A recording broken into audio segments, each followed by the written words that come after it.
Words appear on a black screen. Processing pandemic grief together.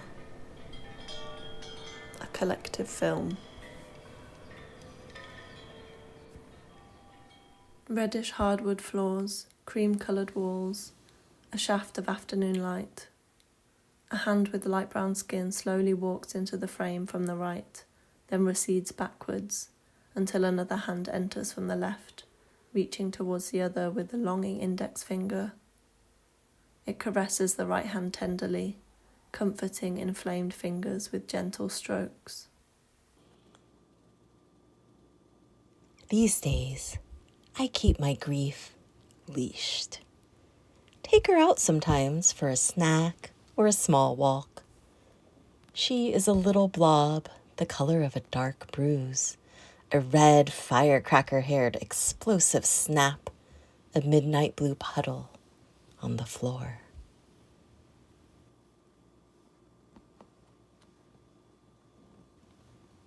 I tend to my grief as you would a small child or a beloved pet. Sometimes I speak to her, but more often we sit together quietly. I fold her into my arms and stroke her back until her spines retract and she changes color to the softest sky blue. Or does not.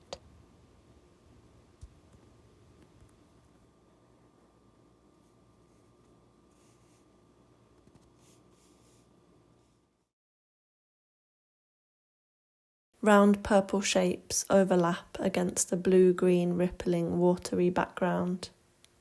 Thin wavy words read, "This world I don't recognize, or myself in it."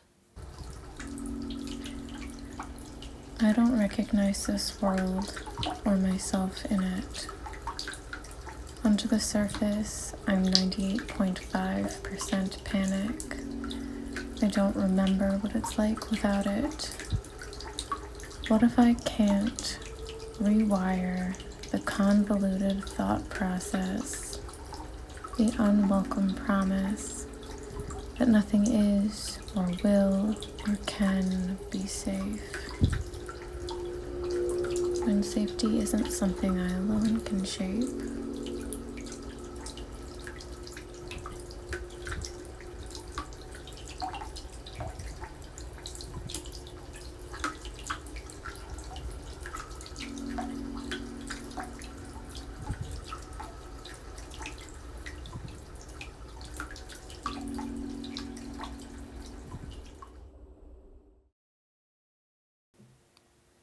A white hand with long nails wearing silver rings writes quotes on 3 black masks with a silver pen. Don't you know the pandemic is over? Don't be guided by fear.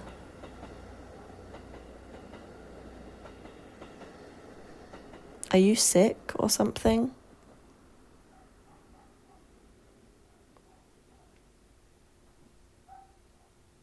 They should put all the vulnerable people in one place and fence them off so we can move on with our lives.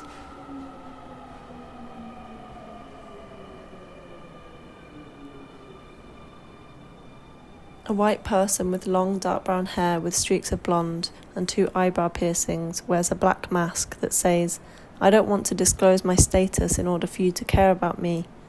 Green blue eyes meet the camera. How many more of us will be made to disappear? They wear 2 pins, a watermelon and a queer crip sign. I want you to know that we are all vulnerable.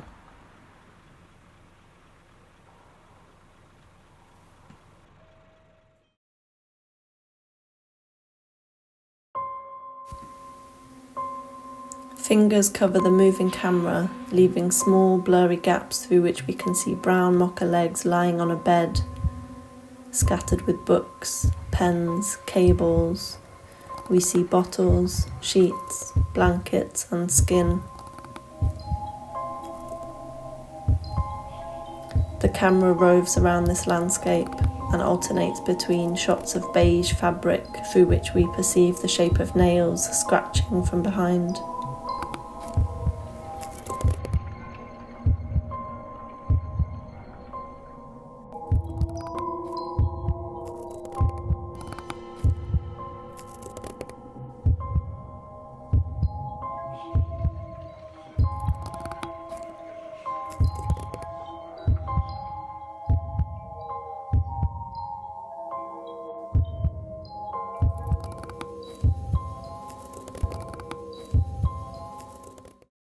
A still of a dark brown eye surrounded by brown mocha skin with some lines, with the words grief by Eiko Tamu, 8/11/24. Words appear, feeling/expressing. A topless white person with short dark wavy hair and dark brown eyes. They scrunch up their face, take big panting breaths, rocking slightly. Their eyes well with tears. They swallow. They bare their teeth.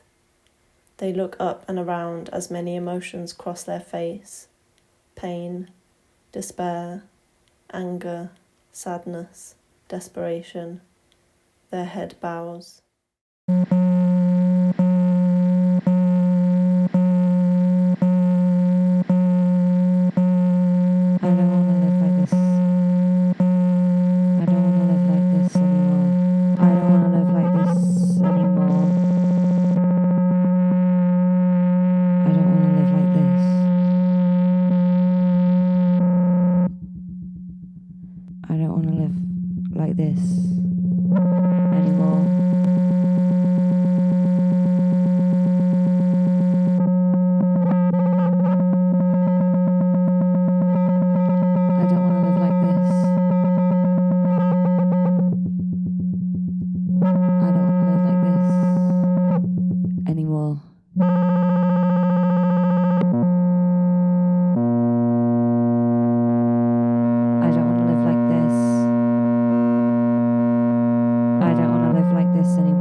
The front view looking out from inside a car. The view is of green trees and bushes that move in the wind at the edge of a parking lot, with grey buildings in the background. Dappled sunlight on the surface of the grey dashboard. A white hand reaches out for a bag of fries sitting on the dashboard. Text on the screen reads, Voice memo, January 11th, 2023. Today all I'm doing is crying.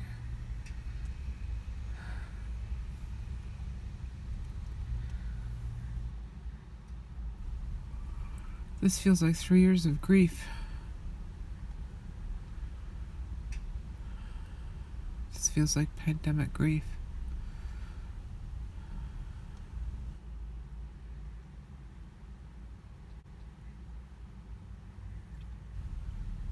I don't know. I really don't know. Crying in the parking lot in Langford.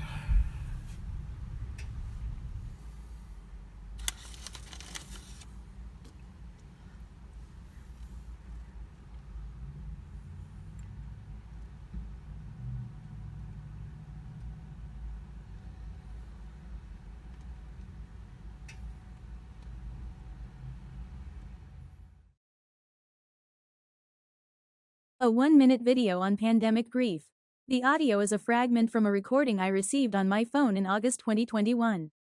Black text is displayed on a white background and follows the voice on the recording. 3 different images appear briefly at different intervals. They are 1. A painting of a red roof house, 2. A painting of the back end of a donkey, and 3. A photo of New England winter snow in the woods. This is the New York City Health and Hospitals. It's easy to get a free and safe COVID-19 vaccine.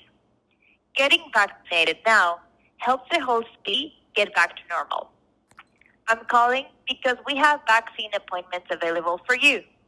Please give us a call back at 1-877-VAX-4NYC to schedule an appointment or visit nyc.gov/.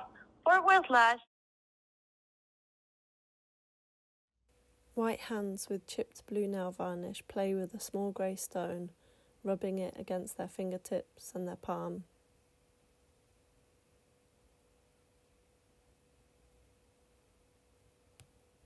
They place it in the centre of their palm, holding it tight.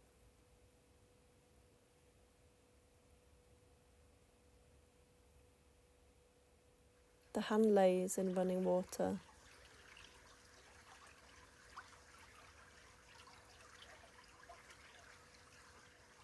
Fingers spread, It turns, palm open, as the water runs through and past. It turns again, making waving motions back and forth in the water.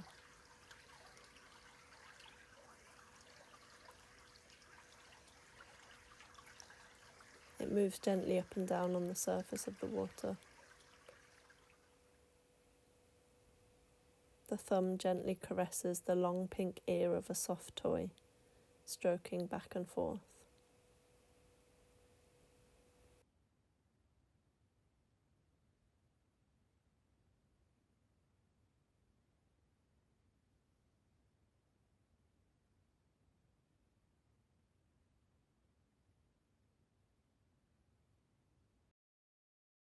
A wooden surface. A blue plate is decorated with 8 segments of orange placed in a circle. A white hand picks them up one by one. I feel like I'm living in multiple realities simultaneously. As someone immunocompromised, I'm very aware of the ongoing COVID pandemic, but almost everyone around me tells me it's over and precautions have vanished from my circles. Hardly anyone wears a mask anymore, even to the hospital, even those who previously criticised anti-maskers, even though we know masks help stop the spread. One day the government said the pandemic was over and people believed them. They went back to work, back to normal, and without testing, COVID gets dismissed as a mysteriously bad summer flu. The pandemic gets reduced to a few lockdowns rather than the large number of disabled people that have been made sicker or killed by the virus and the lack of protections and the 4 million people globally with long COVID. I'd hope that the pandemic might have brought a new understanding of post-viral illness and protections for those chronically ill, but instead it's made conscious eugenics and the dismissing of disabled people's needs and lives, which only feels worse, especially from those close to us. A ceiling window, sunlight on a white wall. A golden wildflower field, grey skies, red and white barricade tape. A white hand holds a shard of ice at an open window. Construction workers in white suits stand on scaffolding against a building. The hand plays with ice. Nighttime, a factory, a car passes, a bike. The hand closes around the melting ice. 2 people lay new grass over a sandy urban landscape. The hand is open. The ice is melted. A white person in an orange jumper injects in their thigh whilst grimacing and counting.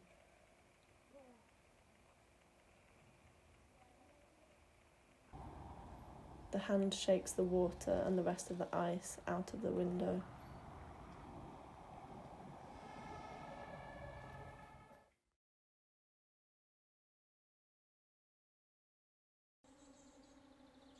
A forest with sun beaming through tree trunks. On top of this, a screen of an email is open. New message. Words are typing. Hi Kit. Unfortunately, my health and care needs. Typing stops. Undo. Retyping. Unmet care needs are really spiralling at the moment, and I'm not able to make anything for the group film.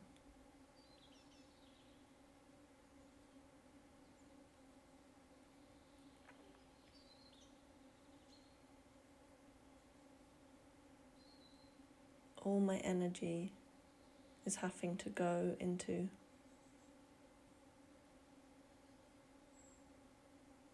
trying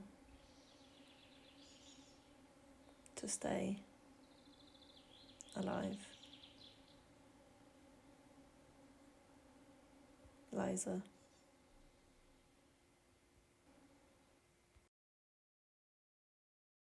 The camera explores soft silver bedsheets, a silk eye mask, the textures of a grey duvet. A hand reaches out to touch the duvet, grips fingers into the fabric once, pulls it out of shot, but straight away the hand pushes the duvet back into the shot, gives the fabric an uncertain squeeze, and falls away. The bed covers have been pulled back. A progress pride flag lays across the bed, a symbol that can help us to navigate to our people. On the bed lies a rainbow fabric mask, a green sleep mask, artificial flowers. A sheer grey curtain is wafting in the breeze. A window is open. My world smaller, covering old ground. The anxiety of sense falling away over the grinding rhythm of routine. When I have a nightmare, I want to wake up with somebody next to me. Someone I can roll over and find in the dark. I want to be soothed. You're safe, gorgeous. I want to be the full amount of me, always. I could reach out and touch, but I'm afraid to ask. Who am I to you? The word queer empowered me to navigate to my people.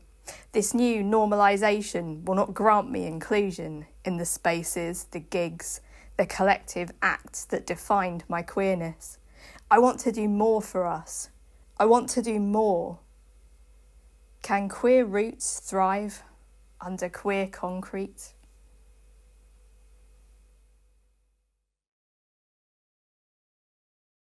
White hands pick up large silver scissors and cut through a pile of newspaper. It is sped up and frantic. The hands put down the scissors to tear the paper in slow motion. Cutting, burning, slicing into me as I clutch and cling to my cane. Working so hard to hide the contours of organs under my jacket that want to break through, escape the shape of my body, and breathe free, apart from the system of me. I never asked for this. I asked for fewer symptoms, not more. I asked for a brain that worked, not this hellish hallway of locked rooms. Black screen. The hands continue to shred and tear the paper in slow motion. The paper is in bits now. The hands pick up the scissors to snip small chunks from the paper. The scissors are discarded and the hands disappear from view.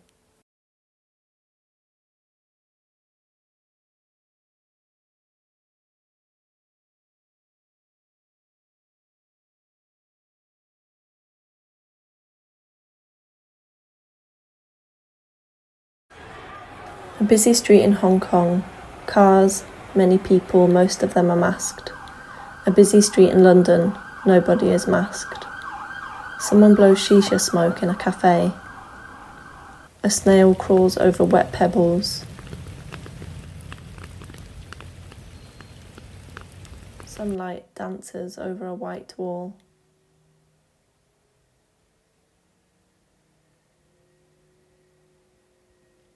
The camera zooms towards leaves of a tree through a window.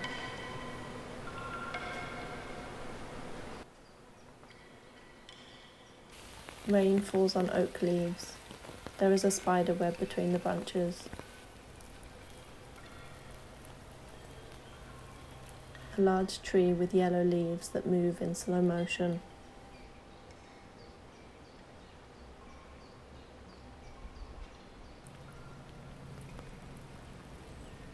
The snail glides over pebbles.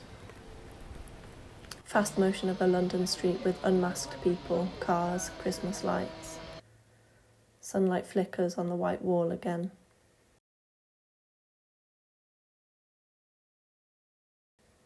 A sky is lit by sunrise colours. The view is from a city roof. Slow motion raindrops fall on a tiled roof. A green-leaved tree waves in front of a blue sky.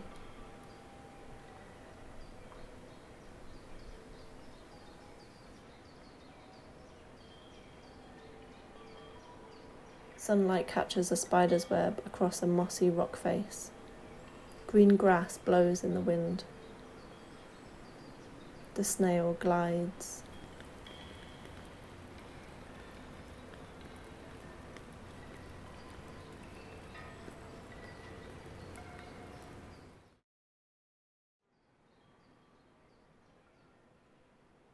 The credits roll, processing pandemic grief together, a collective film, made by Cynthia Ling Lee, Alexa Dexter, Judith Hans Brutal, Ieko Tamu, Cam Francis, Dana Putnam, Paula Stutman, Ren Ware, Sophie Buck, Kit Blamire, Liza Liebling, Dax, Sasha Shelley, Ariel Basker, Sealing, woven together by Kit Blamire with the support of RestFest Film Festival.